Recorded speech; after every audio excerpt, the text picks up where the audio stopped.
President Muhammadu Buhari condoles Catholic faithfuls of Kaduna State. Dino Melaye loses appeal against recall. Ahmadu Bello University to establish locally built refineries. Welcome to the AM News on Television Nigerian. I am Eunice Johnson. President Muhammadu Buhari has condoled the Christian community and the Roman Catholic faithfuls in Nigeria over the death of the Bishop of Kafanchan Catholic Diocese, Most Reverend Joseph Danlami Bagubiri. The president expressed sadness at the death of the cleric, who has since been buried according to the Catholic traditions in Kaduna on Thursday. In a statement issued by his senior special assistant on media and publicity, Garba Shehu, President Buhari extolled the virtues of deceased who, according to the release, had fought injustice and all forms of oppression, helped the poor, and established schools, including a seminary which has been described as one of the best in the country. The president prayed for the repose of the bishop's soul. Meanwhile, the Court of Appeal sitting in Abuja has dismissed an appeal by Senator Dino Melaye against the judgment of the Federal High Court confirming the power of the Independent National Electoral Commission (INEC) to commence a recall process without first referring to him.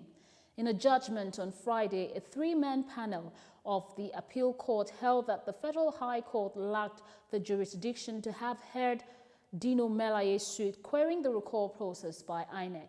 The lawmaker representing Kogi West Senatorial District had appealed the decision of Justice Nnamdi Dimgba of the Federal High Court, who had determined the fundamental rights suit earlier filed by Melaye, stating that the INEC could conduct the recall process without hearing from Melaye.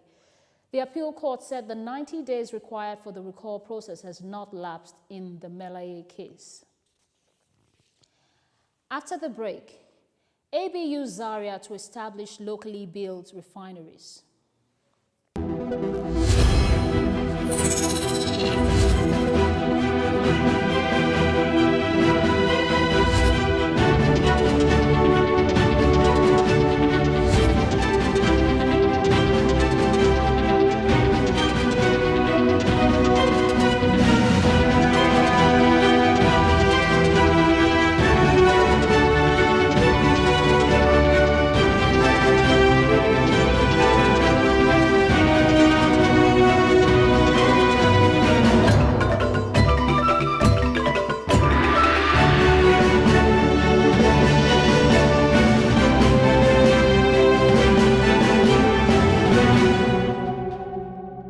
Thanks for staying tuned. The Ahmadu Bello University ABU Zaria is making efforts to establish conventional and standard locally built refineries in Niger Delta to boost local oil production. Professor Ibrahim Muhammadu, team leader of the ABU refinery project, made the disclosure recently in Zaria, Kaduna State, while expressing optimism that enough funds be made available to ensure successful completion of the project. Muhammad Dabo, however, observed that Nigeria would never be self-sufficient or secured as long as it relies on foreign countries for technology. And on entertainment, Nigerian hip-hop act David Adeleke, popularly known as Davido, has signed a new producer into DMW record label. The new producer, known to the music circles as Fresh VDM, has worked on different projects with some artists under the label. Popular songs such as Davido's chartbuster Fire, DJ Equals Ada, and Davido's latest Flora My Flower were all produced by the prolific producer Fresh VDM. And in sports, the Nigerian Football Federation has announced the renewal of its partnership agreement with a confectioneries company in Nigeria, Cadbury PLC, as official candy partners for a period of 3 years.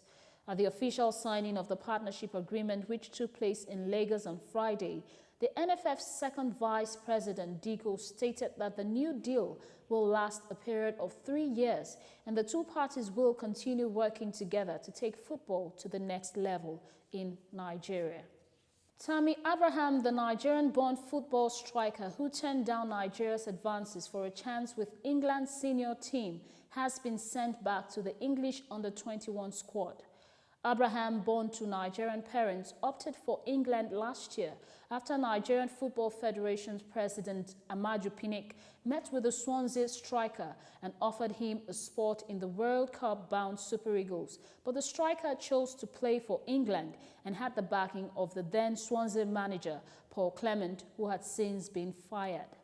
Abraham, who has previously played for the age-grade England teams, got a senior call-up for friendly games against Germany and Brazil last November and played in both games.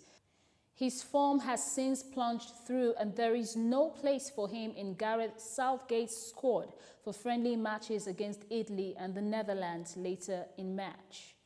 On the foreign scene, South Africa's former president Jacob Zuma is to face prosecution for 18 charges of corruption. The Director of Public Prosecutions confirmed on Friday that the charges include more than 700 counts of fraud, racketeering and money laundering, but the 75-year-old former South African leader denies the charges.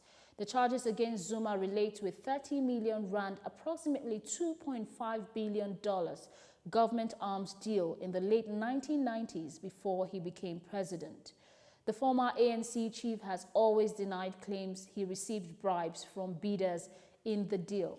Zuma was forced to resign as South Africa's president in February by the ruling African National Congress.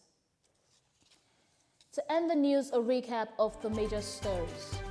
President Muhammadu Buhari condoles Catholic faithfuls of Kaduna State. Dino, Melaye loses appeal against recall. ABU Zaria to establish locally built refineries. And that's the news at this hour. But before I go, I leave you with this thought. People are not remembered by how many times they failed, but by the number of times they succeeded. Thanks for staying tuned. I am Eunice Johnson. Bye for now.